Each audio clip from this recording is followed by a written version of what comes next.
반갑습니다. 저번 주 일요일에 그 단원님들이 이렇게 문답 이렇게 질문한 게 있는데 그걸 좀 답을 하다가 뒤에 좀 못한 게 있어요. 그래서 오늘 이론상 진리하려고 하다가 준비를 더 해서 다음 주에 하고 그냥 이분들 한 걸 한번 녹음을 해서 녹화가 잘 될지 모르지만 한번 자력을 세워서 한번 해 보려고 합니다. 근데 쉽지가 않네요, 이 내용들이.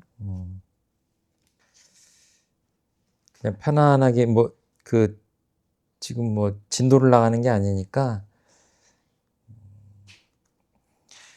이 자세한 그 내용을 알 수는 없는데 이제 어떤 질문이 있냐면 어떻게 보면 고민을 토로한 대목 같아요.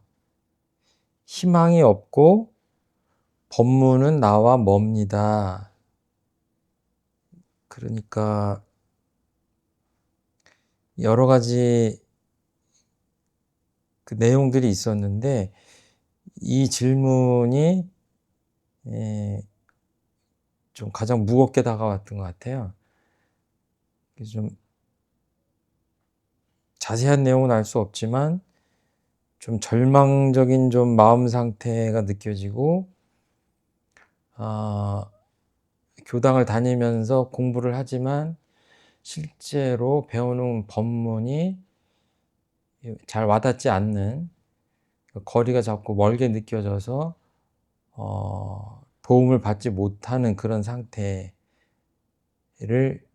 표현한 것 같아요. 그래서 일단은 제가 응답하기가 좀 어렵다 이런 느낌이 들었는데,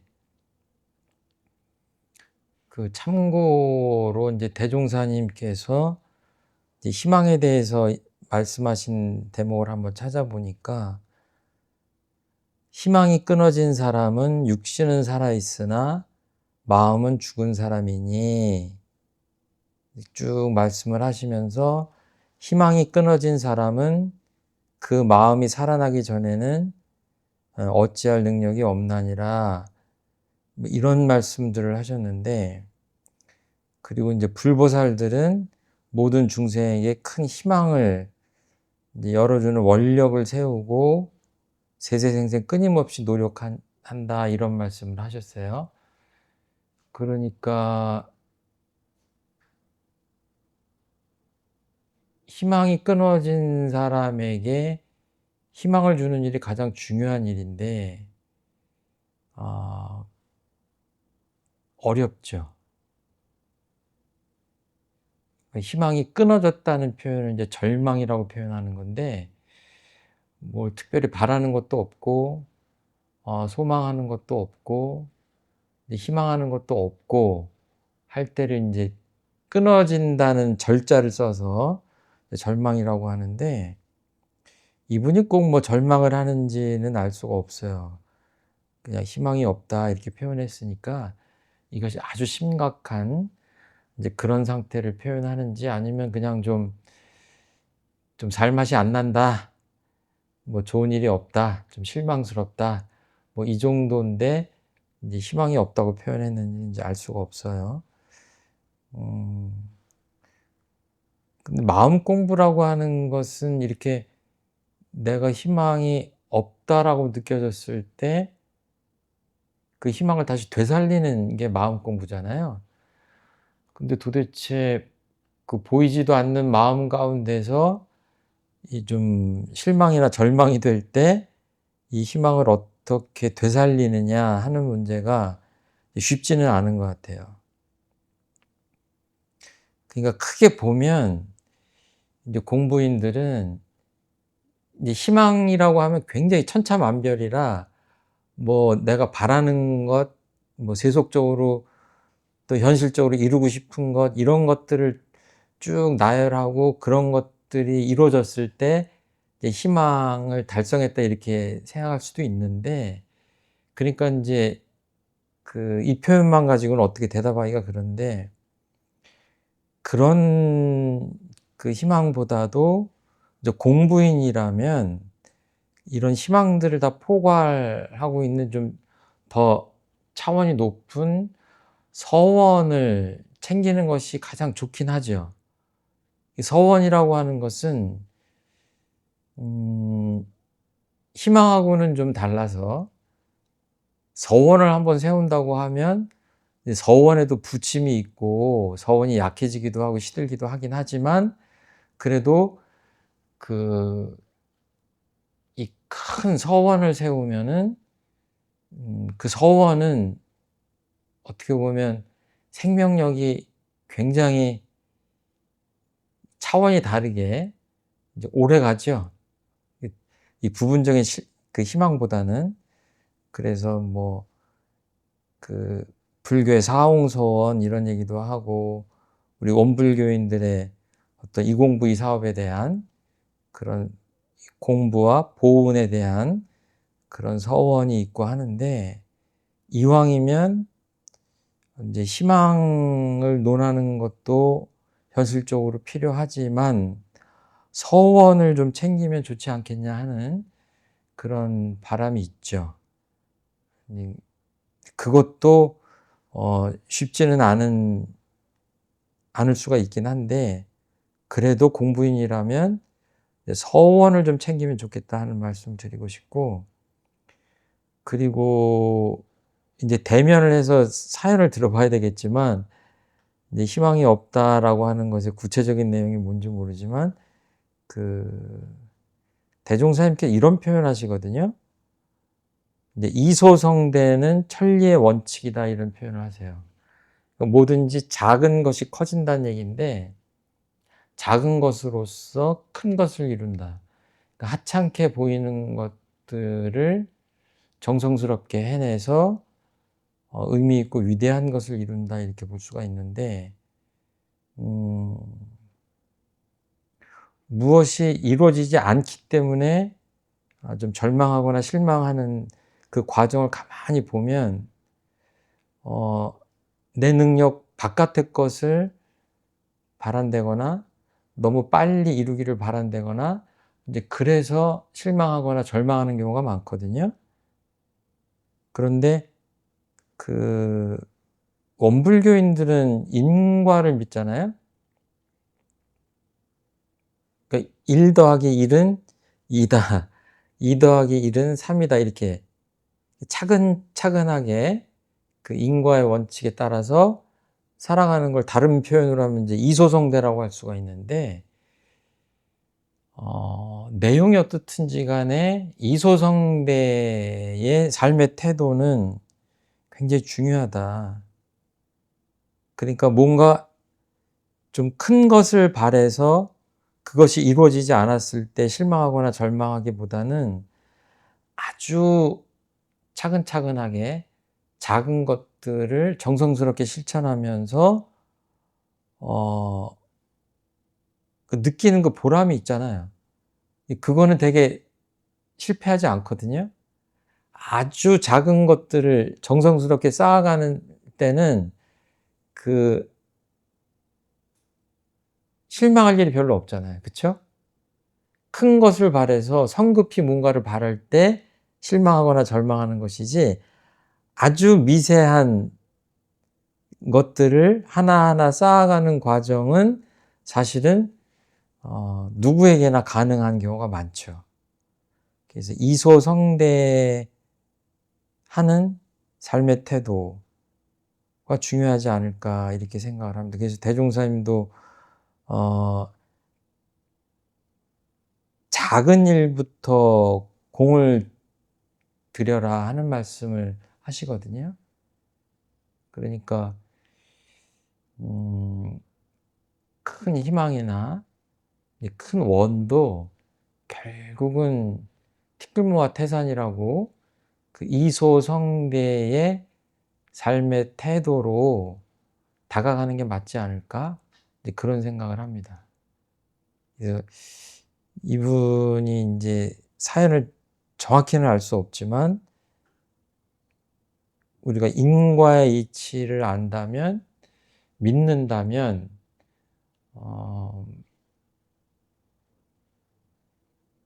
좀 생각하는 게 달라질 수 있죠. 대산종사님도 100번을 넘어져도 101번째 일어나면 된다, 이런 표현을 하셨거든요. 그러니까 이 세상에 그냥 품은 희망을 그대로 실패 없이 이루어내서 행복에 도달하는 사람은 저는 이 세상에 한 명도 없다고 생각해요. 어린아이가 걷지 못하는 어린아이가 배밀이부터 시작해 가지고 몸을 뒤집고 배밀이하고 수없이 넘어지면서 반복해서 일어나는 그런 과정들을 끊임없이 셀 수 없이 하면서 두 발로 서서 기우뚱기우뚱 하면서 걷잖아요. 그런 것들도 보면 그게 이소성대, 인과의 원칙, 이치, 이런 것들의 어떤 상징적인 어떤 모습이거든요. 그리고 큰 나무도 다 조그만 이파리가 커서 큰 나무가 되고, 그런 것들을 보면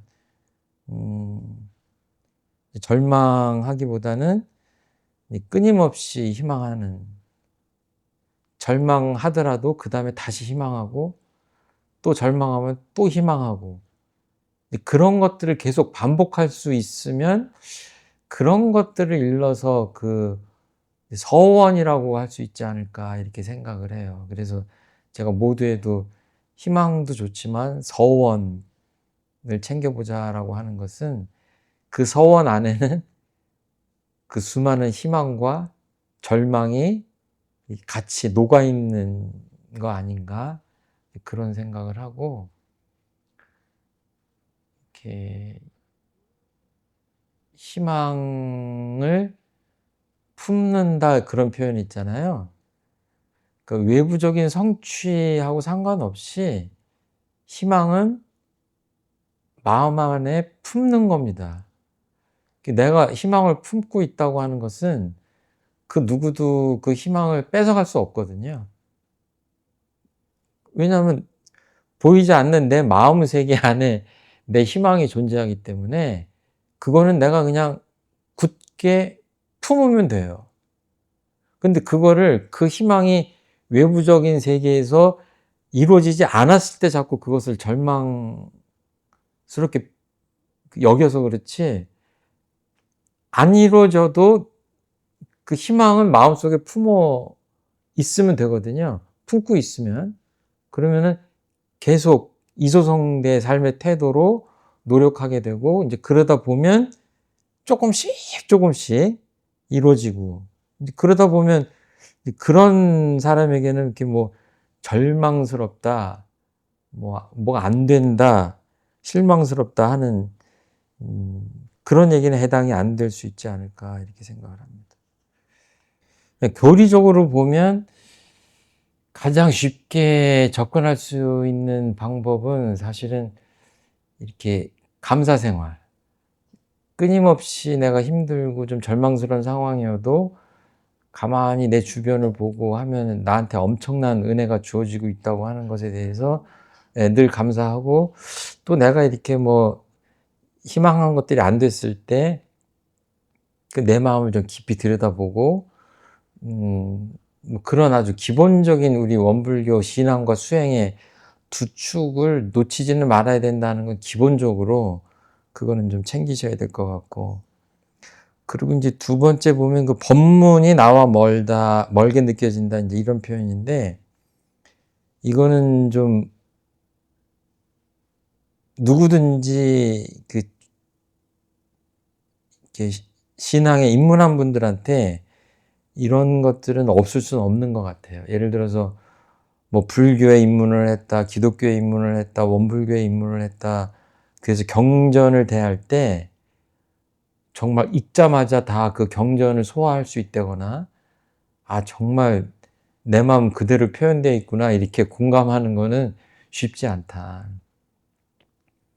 그 내용 자체가 성자들이 이렇게 깊은 이야기를 하셨기 때문에 그거를 단숨에 파악하는 건 어려운데, 그래서 이제 멀게 느껴질 수 있는데, 이제 경전이라고 하는 것은 그렇게 사실은 보면 나보다 더 나를 깊이 아는 분들이 성자나 부처님들이거든요. 근데 그런 노래도 옛날에 가사도 있었던 것 같은데, 나보다 더 나를 깊이 알고 그거를 경전으로 써 주신 거거든요.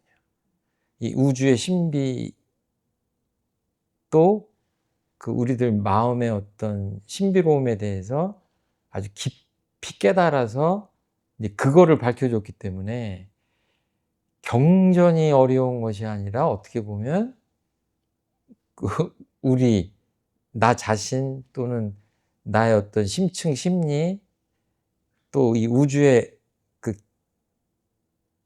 깊이, 그 신비로움, 이런 것 자체가 사실은 쉽지 않기 때문에, 그렇기 때문에 경전이 더 어렵고 멀게 느껴지는 게 아닌가, 저는 그렇게 생각을 하고, 어려워도 이왕 입문을 하셨으면 경전을 끊임없이 가깝게 해야 이 법문이 가까워진다라는, 굉장히 뭐 너무 당연하지만 이렇게 뭐랄까 바라는 대답이 아닐 수도 있을 것 같은데, 그런 대답을 하지 않을 수가 없다. 그리고 사실은 보면 모든 경전은 그 부처님들과 성현들께서 누구나 쉽게 이해하고 깨달을 수 있도록 엄청나게 노력을 해서 밝혀주신 내용이거든요. 그럼에도 불구하고 이제 멀게 느껴지긴 하는데, 그럼에도 불구하고 경전을 가깝게 하는 노력을 쉬지 않을 때, 그 어떤 임계점을 지나면 이 법문이 정말 나보다 더 나를 잘 나타낸 이제 그런 내용이고, 내가 궁금했던 것들을 미리 이렇게 깨우쳐서 알려주기 위해서 이렇게 경전을 쓰셨구나 하는 것들을 알게 되는 그런 날이 오지 않을까, 이렇게 생각합니다. 이 질문이 근본적인데 대답은 좀 불만족스러운 것 같아요. 그리고 이제 두 번째 보면 입정. 여기서 이분은 표현하기를 좌정이라고 표현했어요. 이제 한자로 뭐 써있진 않아서 모르겠지만 아마 입정을 뜻하는 것 같아요. 입정과 포기는 모두 비우는 것이니 같나요? 이런 질문이에요. 이 질문도 굉장히 좋은 것 같아요. 그러니까 이게 이제 아침에 새벽에 뭐 저희도 늘 좌선을 하지만 그때 입정하겠습니다 그렇게 하잖아요. 그럼 그때는 마음을 비우잖아요. 그러면 포기도 뭐예요? 마음을 비우는 거잖아요. 그러니까 이 둘이 뭐 같은 거 아닌가? 이제 그렇게, 이분이 꼭 그렇게 믿어서 그렇게 질문을 하셨는지 모르겠는데 아시면서도 질문을 했는지 모르겠는데 질문이 재밌어요. 이렇게 되면 이제 뭐죠?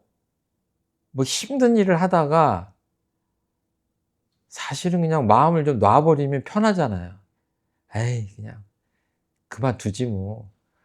포기는 우리말로 하면 그냥 그만둔다는 얘기거든요. 애써서 가다가 산에 올라가다 아유 내가 꼭 이렇게 더운데 꼭 올라가야 돼? 그러면 뭐 그냥 그만 돌아가지 뭐, 이렇게. 그만두는 거예요, 하던 일을 도중에. 그만두는 거를 포기라고 그러는 거거든요. 사전에 봐도 그렇게 나와요. 그럼 입종은 그런 거냐? 그런 건 아니죠. 예, 아니에요.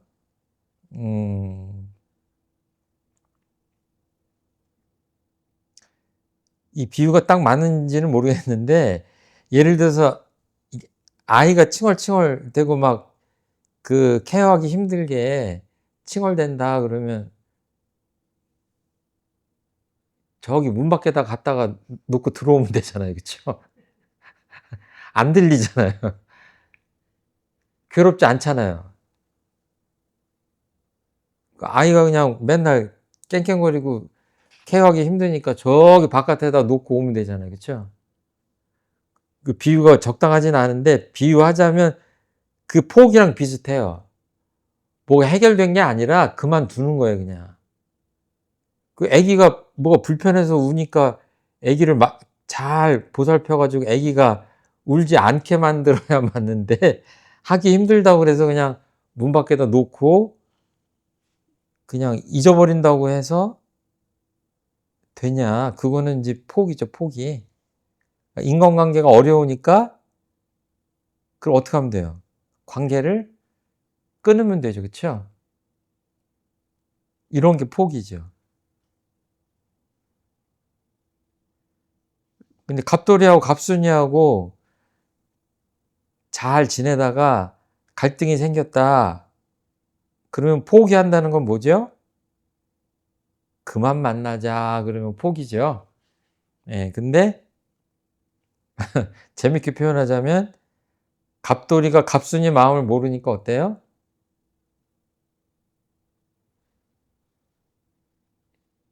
이제 입정을 한번 해야지, 입정을. 이렇게. 입정을 해가지고 가만히 한번 생각을 해봐야죠. 그래서 도대체 왜 갑순이가 마음이 삐졌을까? 그렇게 하고 조용하게 생각하다 보면 어때요? 그 답이 나올 수도 있죠. 그쵸? 예.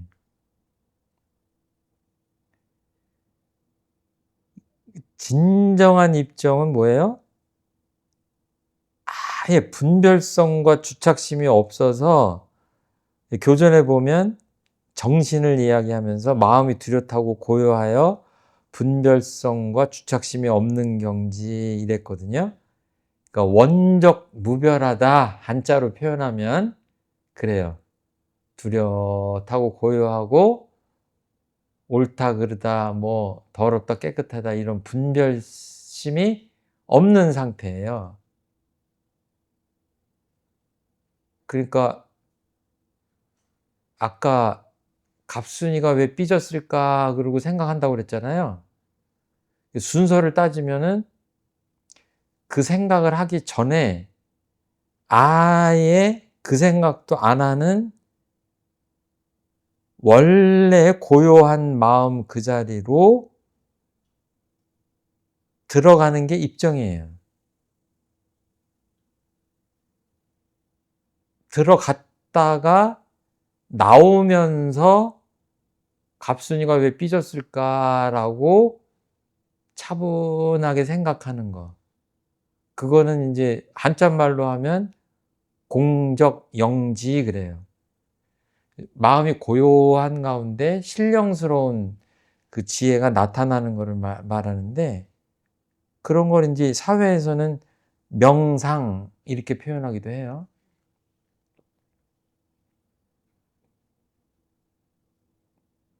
그러니까 원래 입정이라고 하는 것은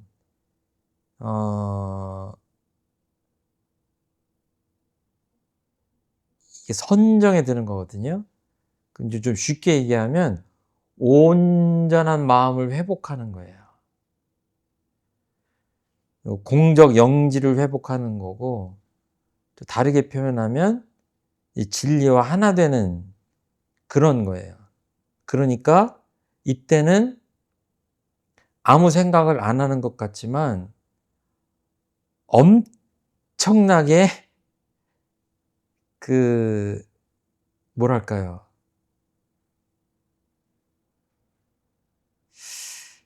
정확한 표현을 할 수는 없는데 아무것도 안 하지만 엄청나게 치열한 시간이에요. 그 입정의 시간은. 정하는데 아무것도 하지 않고 하지만 그 정은 엄청난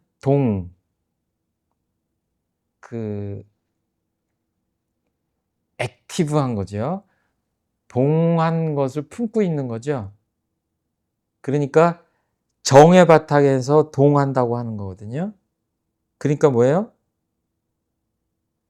내가 어떤 일을 하다가 정말 이거를 포기를 할까 말까 이런 순간에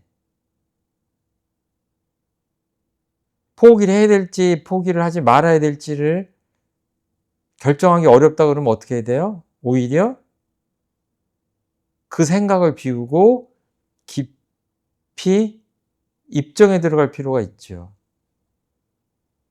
거기서부터 그 제로 베이스에서부터 다시 생각을 해서 정말로 내가 이거를 그만둬야 되겠다라고 온전한 생각으로 취사할 수 있다면 그 포기는 포기가 아닐 수 있어요. 그런데 그러지 않고 힘드니까, 고통스러우니까, 체면 때문에 이만큼 하면 나름 최선을 다한 거 아니야? 이런 얕은 생각들로 만약에 포기를 한다 그러면 자기가 아는 거죠. 보면 알아요. 이게 자기가 정말 포기를 하는 건지 최선을 다했지만 안 된 것인지 이런 것들을 본인들이 알죠. 그러니까 이거는 입정과 포기가 같은 거냐라고 하는 질문은 언뜻 보면 약간 일맥상통하는 거하고 비슷한 것 같지만 본질로 들어가면 이건 완전히 다른 얘기예요. 입정 안에는 이 포기라는 것이 포함되어 있지 않죠. 어떻게 보면. 예. 그러니까 이제 입정이 뭔지를 설명을 하려면 몇 가지 단어로 설명은 했지만 실제로 이거를 체험을 하려면 이렇게 마음이 뚜렷하고 고요하여 분별성과 주착심이 없는 그 원정 무별한 경지에 들어가야 그거를 체험할 수 있겠죠. 이 단어를 아는 게 아니라 내가 체험을 해야 알게 되는 거죠. 그래서 이 종교라고 하는 것은 특히 불교나 원불교에서 이렇게 입정의 체험, 선정의 체험 이런 것들은 이제 본인이 노력을 해서 이제 들어가야 이게 입정과 포기라는 것을 동일선상에 놓고 얘기한다고 하는 것이 좀 많이 있을 수 없는 얘기구나 하는 것들을 이제 알게 될 것 같아요. 일이 이루어지지 않은 것도 진리의 뜻인가요? 이런 질문을 했어요. 그러니까 신앙을 하는 사람들이 자주 겪는 일이죠. 내가 열심히 뭔가를 했어요. 근데 이루어지지 않았어요. 그럴 때 뭐라 그래요? 아이고, 이것도 예를 들어서, 이거 하나님 뜻이지 아유, 부처님이 이제 그만하라고 하신 것 같다. 그리고 원불교 주교는 법신불 사화님께서 그냥 법신불 사화님의 뜻인가 보다. 그렇죠? 근데 그렇게 하는 것도 그 신앙인으로서는 쉽지 않죠. 뭐가 이루어지지 않았을 때 진리의 뜻인가 보다 하고 마음을 돌리는 것도 쉽진 않아요. 그렇죠? 그런데 이게 좀 미심쩍잖아요. 그렇죠? 일이 이루어지지 않았는데 그것도 진리의 뜻이긴 하지만 여기에 지금 무슨 문제가 있냐면 더 노력을 안 하는 문제가 있잖아요. 지금 그것 때문에 지금 질문한 것 같거든요.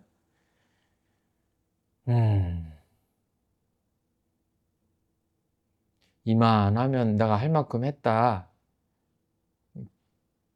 이렇게 되면 어떻게 되죠?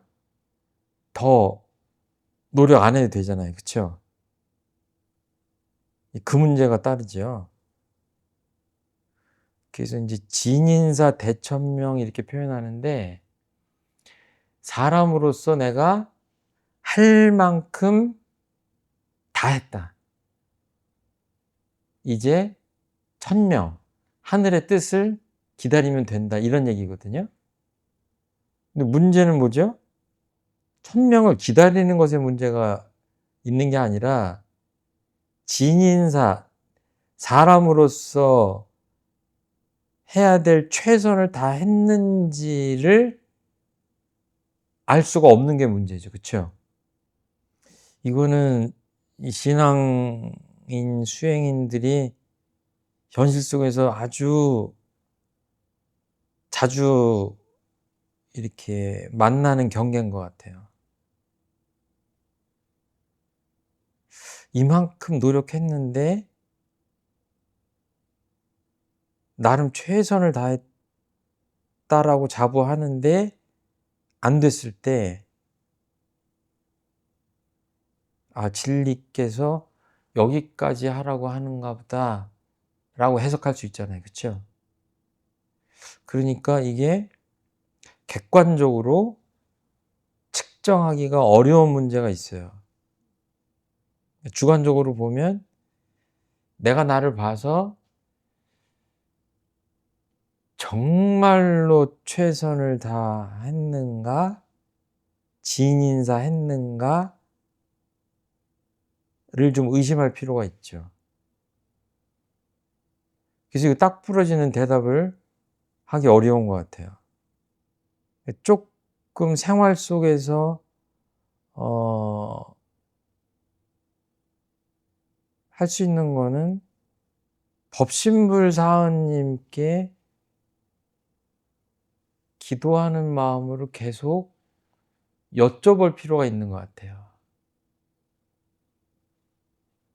그리고 스스로에게도 정말 깊이 자기 마음을 들여다보고 물어야 될 것 같아요. 그러지 않으면 그렇게 치열하게 바닥까지 내려가서 정말 최선을 다했냐고 스스로에게 묻는 작업들을 게을리하면 이 사람은 삶은 편해질지 모르지만 앞으로 나아가기는 곤란할 수 있다.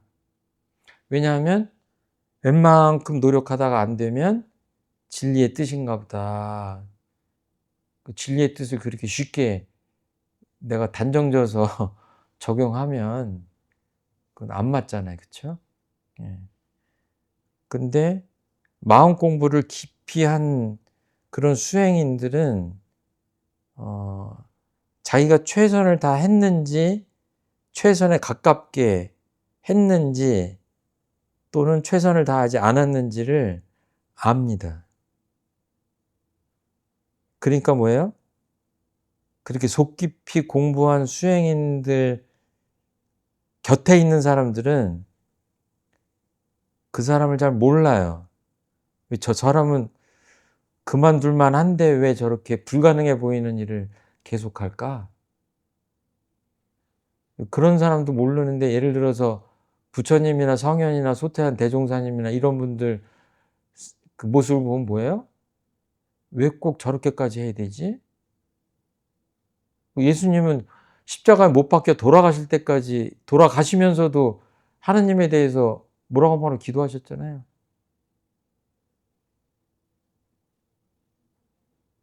그 범부 중생들이 볼 때는 꼭 저렇게 해야 되나? 석가모니 부처님도 우리가 보기에는 그냥 편안하게 행복하게 살 수 있는 삶이 이미 마련돼 있는데, 그것들을 다 뿌리치고 나올 때 보면 보통 사람들 생각으로는 이해가 잘 안 되잖아요. 그 소태한 대종사님도 마찬가지잖아요. 옆에서 볼 때 저렇게까지 하셔야 되나? 뭐 얼마 전에 법인 기도를 했지만 옛날 그 보면 꼭 저렇게까지, 그냥 인간의 그 바닥까지 내려간 상태에서 더 내려가게 하는 거 아니에요? 예. 그냥 목숨을 내놔도 되냐 이런 데까지 가는 거 아니에요? 그러니까 이게 더 이상 갈 데가 없는 데까지 가는 그런 그 경지가 있는 거죠. 그러니까 이게 진리의 뜻을, 모든 게 진리의 뜻이긴 하지만 그 진리의 뜻을 범부 중생들이 해석하는 거랑 재불재성님들이 생각하는, 또는 신앙을 깊이 하고 수행을 깊이 하는 사람들이 생각하는 그 진리, 느끼는 그 진리의 뜻이라고 하는 것은 좀 다를 수 있다. 그 심천, 깊이에서 차이가 날 수 있겠다. 그러니까 섣불리 진리의 뜻이라고 해석하는 것은 좀 위험할 수 있지 않을까? 뭐 그런 생각이 들어요.